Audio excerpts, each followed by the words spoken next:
ঈশ্বরের কাছে বললি তো বাস, সবাই ভালো থাকবে।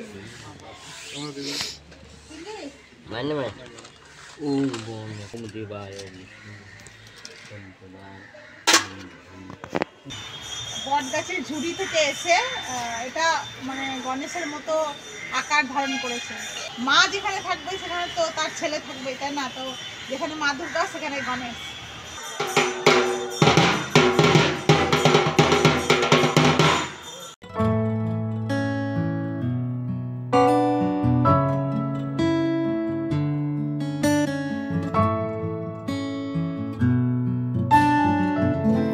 নমস্কার, আমরা এখন চলে এসেছি বীরভূমের ব্যস্ততম শহর সাঁইথিয়ায় অবস্থিত নন্দিকেশ্বরী মন্দির।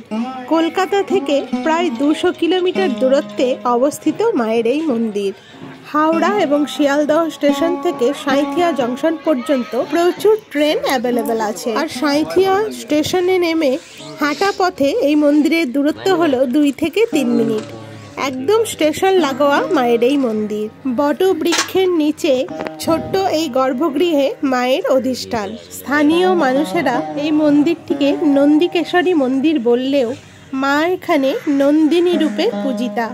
কথিত আছে মাতা সতী এখানে মহাদেবের বাহন নন্দী দ্বারা পূজিত হয়েছিলেন, আর সেই কারণেই মায়ের এই রূপ নামকরণ হয়েছে। আর এখানে সতী মায়ের কণ্ঠের হার পড়েছিল। শোনা যায় বহুকাল আগে দাতারাম নামে এক ব্যক্তি ছিলেন। দেবী মা দাতারামকে স্বপ্নাদেশ দেন এবং সেই দাতারাম তখন শিলাখণ্ডটি পূজা করে প্রতিষ্ঠা করেন। অনেক আগে মায়ের নাম অনুসারে এই জায়গার নাম ছিল নন্দীপুর। কালান্তরে কালের নিয়মে এখন তা বদলে হয়েছে সাঁইথিয়া। মায়ের মন্দিরের পাশাপাশি এখানে রয়েছে মহাদেবের মন্দির, লক্ষ্মী নারায়ণের মন্দির, গণেশের মন্দির, মা সরস্বতীর মন্দির, আরও অনেক মন্দির। এই মন্দিরে এলে আপনারা দেখতে পাবেন মায়ের নবরূপ এবং আরও অনেক ভিন্ন রূপ। এছাড়াও মা নন্দিকেশ্বরী মন্দিরের প্রবেশদ্বারের ঠিক ডান পাশে অবস্থিত জগন্নাথ দেবের মন্দির।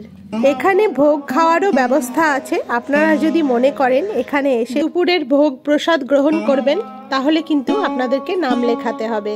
সেক্ষেত্রে ফোনে আপনাদেরকে কনফার্ম করতে হবে যে কতজন ভোগ প্রসাদ গ্রহণ করবেন। পুরোহিত মশাইয়ের কাছে জানতে পারলাম সকাল 6টা থেকে রাত্রি 10টা পর্যন্ত ভক্তদের জন্য এই মন্দির খোলা থাকে।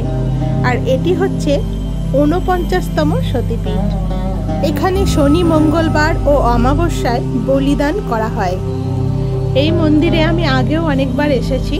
আমার চ্যানেলে মা নন্দিকেশ্বরী মন্দিরের ভিডিও আগেও দেওয়া আছে এবং সেখানে আরও বিস্তারিতভাবে সবকিছু বলা আছে। আপনারা চাইলে আমার চ্যানেলটি ভিজিট করতে পারেন। কমেন্ট বক্সে আমি সেই ভিডিওর লিংক দিয়ে দিচ্ছি। এই মন্দিরের ভিতরের পরিবেশ এত শান্ত ও মনোমুগ্ধকর, যতবারই আমি আসি মুগ্ধ হয়ে যায়।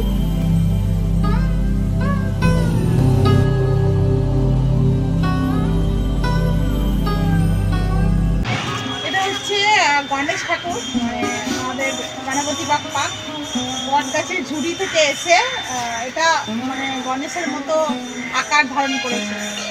পুরো ওই যে বট গাছটা দেখলেন মায়ের কাছে, মা যেখানে আর কি উৎপত্তি স্থল মা যেখানে আছেন, ওখান থেকে ওই বট গাছ থেকেই এই বট গাছে মানে ঝুড়ি নেমে একটা ডাল এসে ঝুড়ি নেমে এই গণেশটা সৃষ্টি হয়েছে।